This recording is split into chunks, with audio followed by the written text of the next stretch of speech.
नमस्कार दोस्तों, मैं ध्रुव कुमार निर्माण आईएएस में आपका स्वागत है। आज हम लोग चर्चा करेंगे गर्भपात और मैरिटल रेप पर सुप्रीम कोर्ट के एक अहम फैसले के बारे में, जिसके अंतर्गत सुप्रीम कोर्ट ने अविवाहित महिलाओं को भी गर्भपात को करवाने का पूरा अधिकार दे दिया है और यह कई तरीके से इम्पोर्टेंट फैसला है। तो आइए देखते हैं।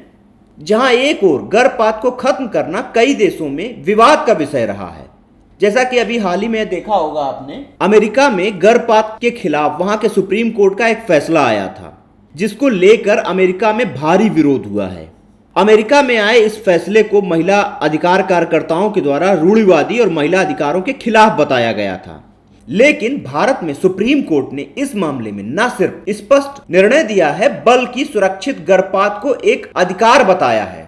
सुप्रीम कोर्ट ने सभी महिलाओं को सुरक्षित और कानूनी गर्भपात का अधिकार देते हुए यह कहा है कि अविवाहित महिलाएं भी 24 सप्ताह के अंदर गर्भपात को खत्म करवा सकती हैं। कोर्ट ने यह भी कहा है कि वैवाहिक जीवन में पति के जबरन शारीरिक संबंध बनाने की वजह से भी हुई गर्भावस्था में एमटीपी अर्थात मेडिकल टर्मिनेशन प्रेगनेंसी कानून लागू होगा। सुप्रीम कोर्ट के जस्टिस चंद्रचूड़ की बेंच एक 25 साल की अविवाहित महिला की याचिका पर यह सुनवाई कर रही थी, जिसमें 24 सप्ताह की प्रेगनेंसी को टर्मिनेट करने की मांग की गई थी।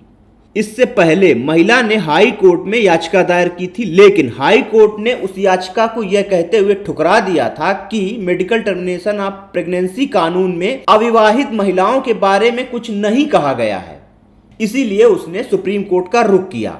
अब यदि हम एमटीपी अर्थात मेडिकल टर्मिनेशन ऑफ प्रेगनेंसी कानून के बारे में देखें तो एमटीपी कानून के मुताबिक निम्नलिखित सूरतों में गर्भपात करवाने की इजाजत दी गई है। जैसे नंबर 1, अगर प्रेगनेंसी 20 सप्ताह से ज्यादा नहीं है। नंबर 2, अगर 20 हफ्ते से ज्यादा की प्रेगनेंसी है लेकिन 24 हफ्ते से कम है, लेकिन प्रेग्नेंट महिला की जान को खतरा है और उनके शारीरिक या मानसिक स्वास्थ्य को नुकसान हो सकता है, तो 2 डॉक्टर इसकी सलाह देंगे तब प्रेगनेंसी हो सकती है। इसके अलावा नंबर 3 एक होता है, अगर यह खतरा है कि होने वाले बच्चे को कोई गंभीर शारीरिक या मानसिक बीमारी हो सकती है, तब भी प्रेगनेंसी को टर्मिनेट कराया जा सकता है।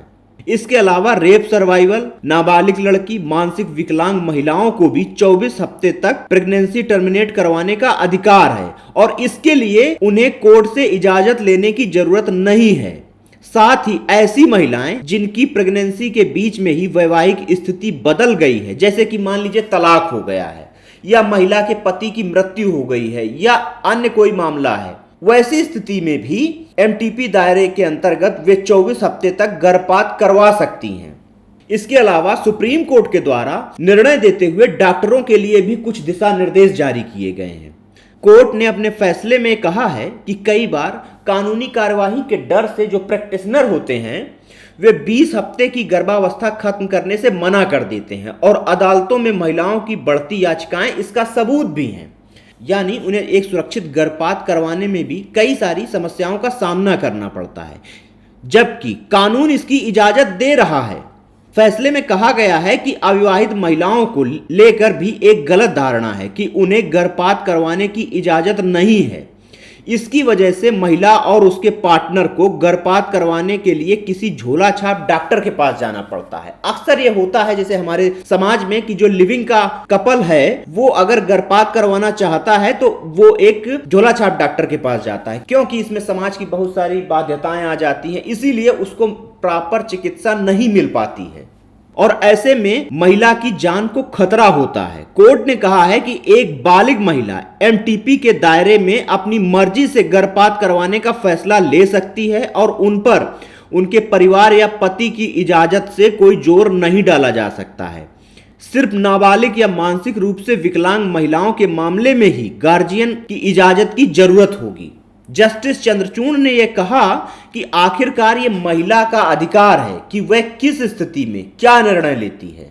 इसके अलावा सुप्रीम कोर्ट ने एक और महत्वपूर्ण बात कही है कि मैरिटल रेप के मामले में भी एमटीपी कानून लागू होगा। जस्टिस चंद्रचूड़ ने कहा है कि असुरक्षित गर्भपात को रोका जा सकता है। मानसिक स्वास्थ्य के बारे में हमारी समझ और विचार बढ़ने चाहिए। गर्भवती महिला के परिवेश का ध्यान रखना चाहिए। शादीशुदा महिलाएं भी पति की जोर जबरदस्ती और रेप का शिकार हो सकती हैं। हालांकि कोर्ट ने मैरिटल रेप यानी वैवाहिक बलात्कार को सिर्फ एमटीपी कानून के संदर्भ में ही समझे जाने की बात कही है, क्योंकि भारतीय दंड संहिता की धारा 375 के दायरे में वैवाहिक बलात्कार अभी नहीं आते हैं। यह मामला सुप्रीम कोर्ट के एक अन्य बेंच में लंबित है और भविष्य में इसमें भी निर्णय आएगा। तो इस तरह से हम कह सकते हैं कि सुप्रीम कोर्ट के द्वारा गर्भपात और मैरिटल रेप पर महत्वपूर्ण निर्णय दिया गया है और महत्वपूर्ण टिप्पणियां की गई हैं। ये महिलाओं के अधिकारों और उन्हें सशक्त करने के लिए काफी महत्वपूर्ण है। इस टॉपिक में इतना ही। धन्यवाद।